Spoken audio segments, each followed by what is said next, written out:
To Jamb 2019 Principal Account Past question number 36. In a departmental account where no basis of apportionment exists, apportionment is on profit basis. No, it's not on this basis. You don't apportion on a profit where there's no basis of apportionment. Option B says according to employee decision. No. The employees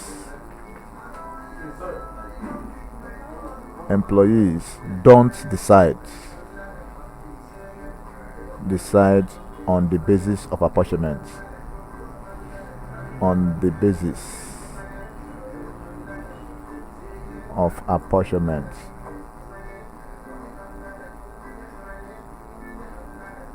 Option C says according to material available.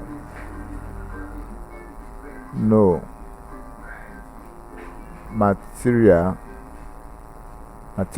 don't determine the basis of apportionment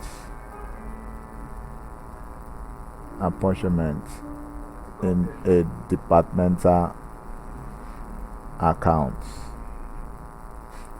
It is based on equal basis. You share everything equally. If there are 2, you share it into 2. If there are 3, into 3. If there are 4 departments, you share into 4 departments. So it is based on equal basis. Option D is the right option. Thank you, and please subscribe for more past questions.